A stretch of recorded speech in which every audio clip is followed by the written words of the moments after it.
한 달 넘어 시간이 지난 다음에 뵌 거죠? 네. 그래서 오늘 두 번째 뵀잖아요. 네. 근데 첫 번째 뵀을 때하고 지금의 생각은 어떻게 좀 변화가 있으세요? 더 편해졌다거나 뭐.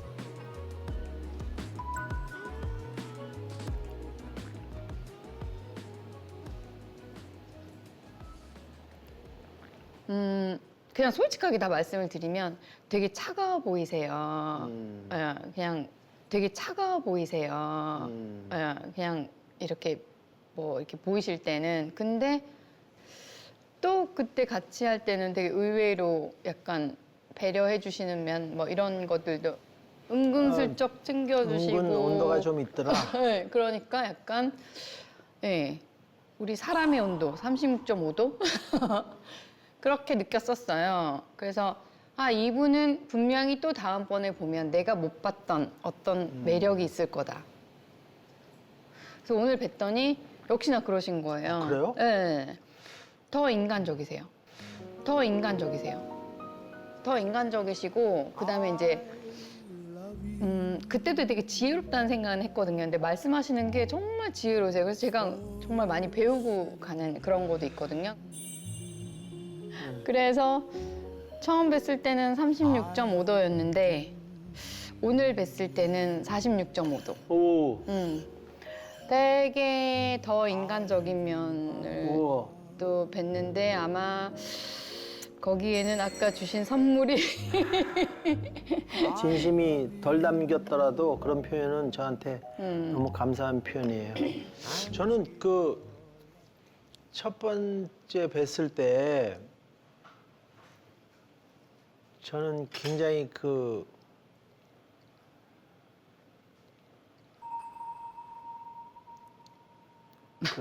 날이 서 있는 눈매에 대한 느낌이 있었거든요. 그게 실질적으로 보인 적은 없어요. 그렇지만 제가 느낀 것이 굉장히 예리하고 강한 눈매가 숨어 있구나라고 혼자 상상을 했어요. 상상을 한 게 아니고 느꼈어요.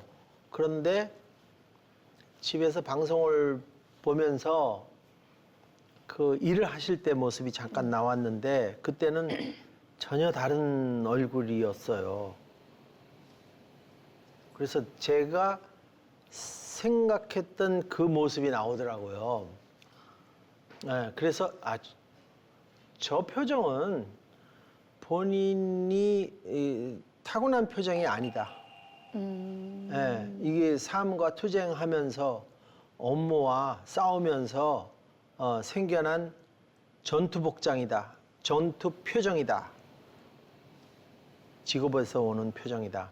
내면은 아버지의 사랑을 듬뿍 받고 그 여린 마음이 분명히 내면에 풍부하게 내재되어 있을 것이다. 그렇게 생각하는 거죠.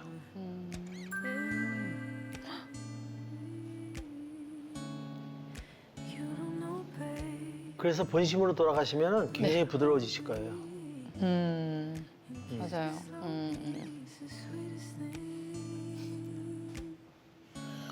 하면서 내가 점쟁인가? 아니 지금 뜨끔하고 있었어요, 약간. 아, 그래요? 네, 뜨끔. 어떻게 아시지? 되게 뜨끔하고 있었어요. 저도 가끔 그렇게 표현하는 분들이 계세요. 굉장히 강하고 어디 가서 뭐 이렇게 각이 잡았고 어디 빈틈 하나 없이 막 그럴 것 맞아요. 같은데 그건 방어 전략이거든요. 맞아요. 제 삶의 약점이라고 생각하는 부분을 방어하는 과정에서 내가 아닌 내가 그 표현되는 그런 부분이 아닐까라는 생각이 드는 거죠. 맞아요. 겉으로 차갑게 보이는 분들이 안으로 더 따뜻하신 게 많더라고요. 아 차고. 아니, 뜨거워 하셔야죠. 아 뜨거. 아 차고.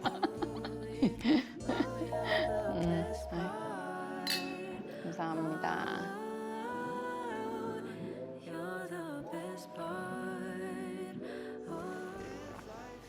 근데 99번, 100번 선을 보시면, 아니, 소개를 받으시면, 네. 그 중에 평소에 생각하시던 이상형이 있다고 치면 그분하고 부합되는 분이 나왔단 말이에요. 그럼 그분을 좋아하실 수 있으실까요? 처음 봐서? 맞으면 마음이 흔들리면 당연히 좋아져야 되는 거죠. 그 마음에 드는 사람을 만나려고 이제 2번, 3번 뭐 이렇게 되는 거 아니겠어요? 근데 저는 이제 마음을 안 흔들어 드렸나 봐요. 근데 저는 이제 마음을 안 흔들어 드렸나 봐요. 아니 아니 농담인 거 그러니까 아시죠? 아까도 말씀드렸듯이 적응 기간이 있어야 되는데 네, 마음 소리를 기다리고 있는 거죠, 제가. 맞아요. 근데 어렵긴 하실 것 같아요.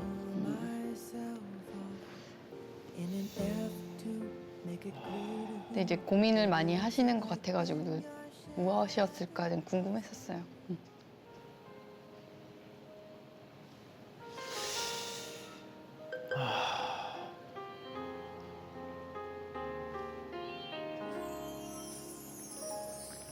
다시 태어난다면 다시 사랑한다면 어려운 얘기예요. 이 사람이 남남이 만난다는 게 그래서 하나가 된다는 게 보통 일은 아닌 것 같아요. 조금 덜 기대하면 근데 남녀뿐만이 아니고 모든 사람이 그런 것 같아요. 어르신들이 그러잖아요. 그래도 3번은 만나보라고. 근데 그 말이 저는 너무나 이해가 되는 게 오늘 제가 아침에 이상하게 기분이 좋아요. 그날 저를 만났으면 아, 신혜선이라는 사람은 해피한 사람이야. 저 일할 때 만났으면 아, 일 똑부러지게 잘하네 라는 생각을 가질 수도 있고 또 제가 기분 나쁘고 우울한 날 만났으면 저 사람은 왠지 어둡구나 이럴 수도 있고 그러니까 그날그날의 나의 감정, 사람이다 보니까 감정이 있는데 그런 감정에 따라서 변하는 저의 모습을 사실은 저조차도 몰라요. 왜 만감이 교차한다고 하잖아요. 저도 만 가지의 모습이 있단 말이에요. 근데 그거를 한 번에 다 누군가에게 보여주기는 사실은 힘들 것 같은 거예요.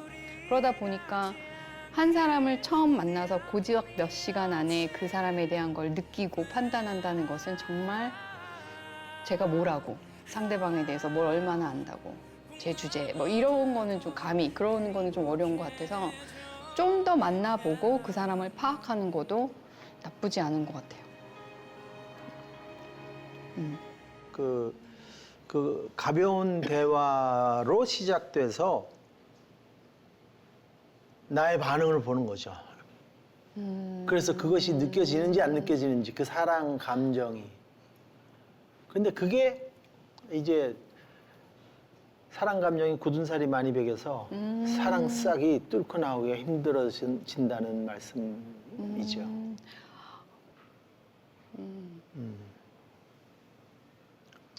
그래서 맞아요. 자꾸 찾고 있는 거예요. 이런저런 대화를 나누면서 저 깊은 속마음을 자꾸 들여다보고 있는 거예요. 맞아요, 맞아요.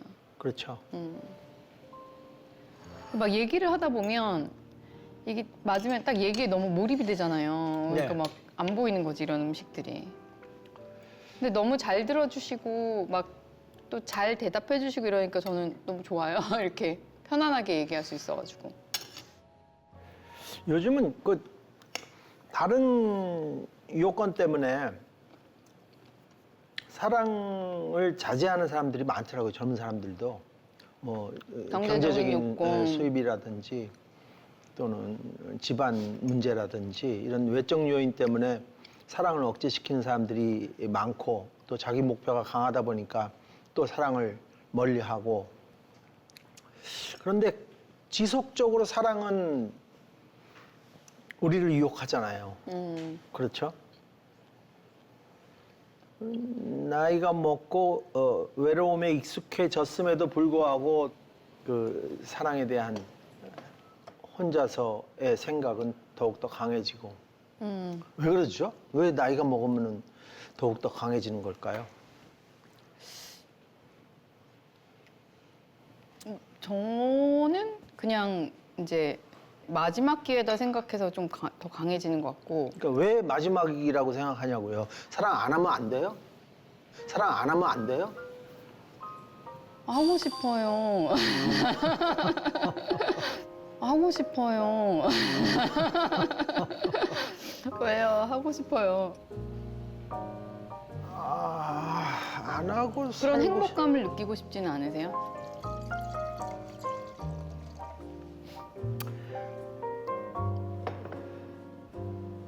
100만 번, 1000만 번 느끼고 싶죠. 음. 네, 느끼고 싶고 음, 사랑하고 싶죠. 사랑하고 싶죠. 방법이 좀 달라질까? 나이 먹은 사람들의 사랑은? 그러게요. 젊었을 때 우리가 막연하게 생각하는 연애 시절의 그 감정과 행동이 나이 먹어서는 좀 물론 달라질 수는 있겠죠. 저는 좀 더 정신적으로 가는 것 같은데 약간. 정신적으로. 네. 더 의지라고 하기는 그렇고 약간 뭐라 그래야 되지? 그냥 친구 같은? 근데 그런 얘기 많이 하시잖아요. 약간 평행선 같이 같은 곳을 보고 같이 그냥 나란히 걸어가는 그런 거. 아, 그 얘기하니까 생각나는데 저 약간 그 호주에 가면 뭐 1년에 한 번 가던 2년에 한 번 가던 가면 늘 하버 브릿지를 가요. 음흠. 근데 어느 날 갔는데 저 앞에 어떤 두 개의 뭐가 이렇게 움직이는 거예요, 물체가. 네. 근데 되게 천천히 움직여요. 그래서 저는 이제 빠르게 걸어갔겠죠. 그 형체가 보이는 게 이제 할머니하고 할아버지인데 손을 이렇게 잡고 가시는 거예요. 근데 할아버지는 등이 이렇게 굽으셨어요. 그리고 할머니는 그냥 그렇게 굽지는 않았고.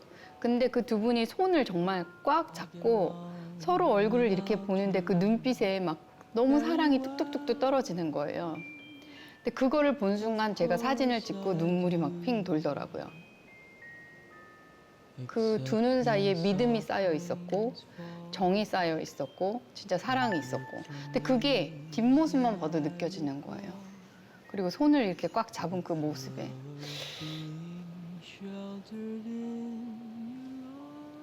나는 뭐가 부족해서 저런 삶을 못 살까 막 약간 그런 생각도 들고 되게 부럽고 나이 들어서도 누군가와 함께 손을 잡고 걸을 수 있다는 거 나이 들어서도 눈빛만 봐도 서로 무슨 생각을 해도 알 수 있다는 거 되게 복받은 삶 같다는 생각 좀 들었어요.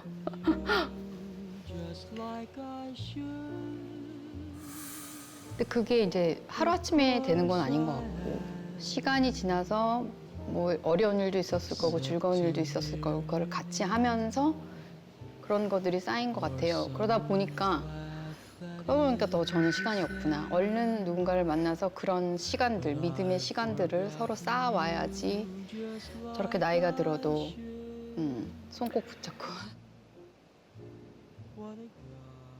근데 앞으로 만약에 네. 사랑할 기회가 오지 않는다면 어떻게 내 자신을 속이면서 세상을 실망스럽게 느끼지 않으면서 살아갈 수 있을까요? 이제 운동도 어느 시점에 능력이 좀 떨어진 상태고 그냥 공부를 해야 되나? 새로운 것을 배우고 이런 것으로. 근데 그게 완벽하게 대체하지는 못할 것 같아. 그렇죠. 그렇죠. 아이를 하나 입양해서 키워야 되나? 나 또 소름 끼쳤어. 왜요? 저 그래서 입양하는 그 단체에 가서 문의를 해봤었어요. 진짜요? 네. 그랬더니 한국은 그 조건 제가 안 된대요. 외부모는 입양 조건이 안 된대요. 꼭 커플이 돼야 된대요. 네. 그러니까 양부모 밑에서 그 아이를 키울 수 있는 그런 환경이 만들어져야 되지 제가 혼자는 입양이 조건에 충족하지 못한다는 거예요. 제가 알아요. 또 오늘 나가다가 신혜선 씨한테 프로포즈 할지. 신혜선 씨한테 프로포즈 할지. 그렇잖아요. 맞아요. Lullaby of birdland, that's what I always hear. 좀 더 강력한 싹이 피어난다면은 뚫고 들어올 수 있는데. 근데 제 느낌에는 약간 굉장한 뭐라 그러지? 사랑꾼이라고 해야 되나? 그러실 것 같아요. 사랑꾼이라고 해야 되나? 그러실 것 같아요. 되게 자상한 그러고 면도 싶어요. 있으시고, 네, 되게 자상한 면도 있으시고, 친드레적인 면도 있으시고, 무등 태워서 데리고 다닐 거야. 무등 태워서 데리고 다닐 거야. 그러면 40kg 정도 돼야겠네요. 40kg 정도 돼야겠네요.